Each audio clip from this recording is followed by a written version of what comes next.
welcome to another edition of the Focus TV. We're so happy to be back in studio, which means it's Tuesday, so that's always a good thing. Got Octavia White here, Cardell Dudley, and Wilson Tarpey Jr., and we got a lot to talk about this evening. You guys saw about the clip that opened tonight's show. Cardell told you last week he had a pretty good event to go to, a pretty good display of high school basketball, good talent, good games. So Cardell, what happened this weekend?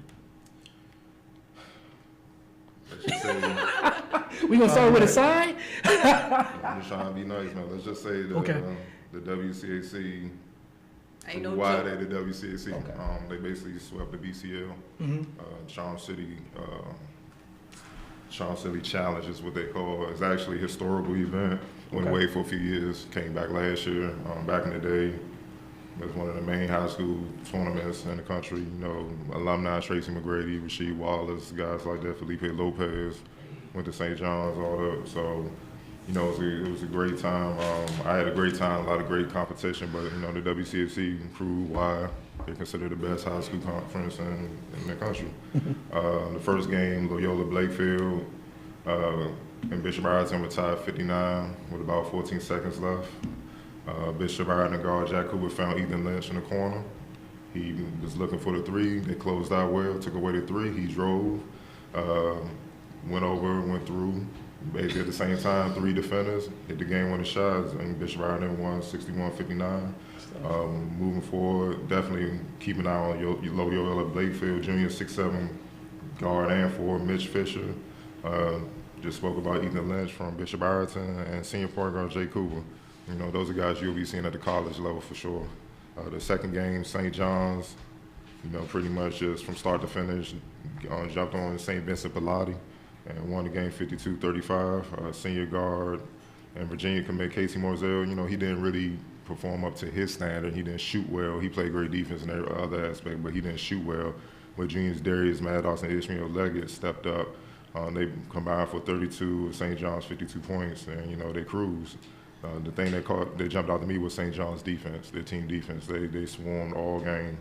They held Pilati below 10 points to 3 of the 4 quarters. You know, it was devastating, and that's why, similar to what we talk about the Wizards, if you don't have it going offensively, defense will keep you in the game and have you in position, so you may finally warm up and win the game and score enough points. Senior guard Anthony Blunt was the only Panthers player from St. Vincent Pilati to generate any offense. He had a game high 12 points. Definitely keep an eye on Darius Maddox, 6'5" wing, athletic, very confident, can do a little bit of everything. I was impressed with his game. Ishmael Leggett, I spoke on him last year. He's pretty much been, you know, I guess you could say Pippen, Casey Morzell, you know, but he's improved his jumper. He was relentless from three-point range and whatnot. And as these guys grow, I could just see them growing and being a three-headed monster where everybody focuses on Morzell. They'll take you out. And if you start focusing on them, Morzell will do what he do. So, you know, just keep an eye on them as the season progresses.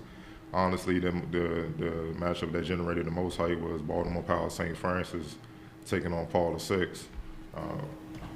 Paul VI, you know, pretty much jumped on them from start to finish as well. You know, it was kind of lukewarm within a sense. Senior guard and Virginia Tech commit Anthony Harris went down early. ACL tear, he's out for the season. They already lost Jeremy Roach to an ACL tear. He's out for the season. But that's why the WCAC is what it is. All those teams have depth, you know, and the thing that won the game, they had a freshman point guard, definitely keep an eye on him. Nazir Doug McDaniel, 15 points, came off the bench. When Harris went down, I was just like, who gonna step up and run the show? And, you know, Baltimore got Ace Baldwin, Toes, and then they got a freshman I'm going to speak on a little bit, Carlos Alexander. That's nasty in his own right. But Doug McDaniel played well beyond the years. He handled the pressure in the game like he was a senior. You know, scoring 15 points, sophomore, Trevor Kills. It was my first time catching up with him. I've been hearing a lot about him. I love his game. 13 points. He was big in the first half to get him a big, comfortable lead. But ideally, they just executed on both ends too well for St. Francis. And once they got a big lead, it seemed like St. Francis was pressing. Because, you know, you could tell they really wanted to win that game, but they was pressing too hard and not letting the game come to them, while Paul VI stayed within themselves, executed, and ran the show. You know, Ace Baldwin was held to 6 points. He struggled shooting from the field, but freshman backup point guard Carlos Alexander who we had on the show, came in ready to go, man. He finished with a game high 16 points for St. Francis. Explosive, quick, just one dribble, two dribble, he gone past anybody. When his jumper becomes automatic, he's unstoppable. There's nothing you can be able to do. He's too quick, too explosive, and he's tough. He's fearless. Like, he don't give a damn. He's going in there to challenge whoever. I love that kid. He's a dog. Junior Jamal West and Jordan Toles both added 14 points apiece to pay St. Francis. The next to last game, Gonzaga versus Mount St. Joseph, another Baltimore Power. I mean, Gonzaga lost Friday night to Bishop McNamara at the buzzer. They was pissed.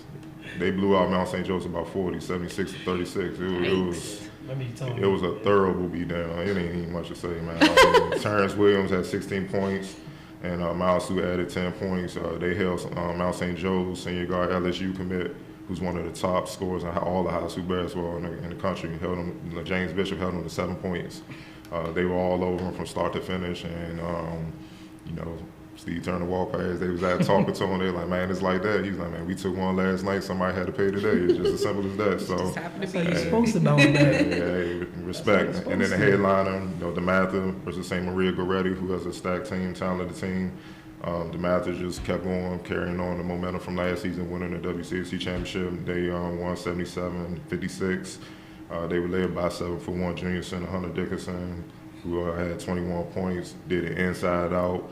The thing a lot of people always harp on is he's not explosive like some other bigs in his class, but he plays smarter and he's more skilled.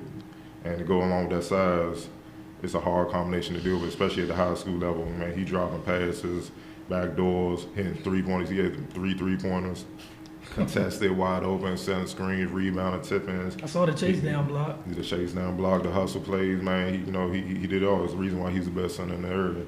And one of the best centers, as a matter of fact, one of the best players in the country, especially in this class. The Gales just simply had no answer for him. Villanova commit, DeMatha, senior guard Justin Moore added 19 points for the Stags, while senior guard R.J. Blakeney, highly athletic kid, kind of in the Richard Jefferson mode, led St. Maria Goretti with 12 points. All right, man. Just we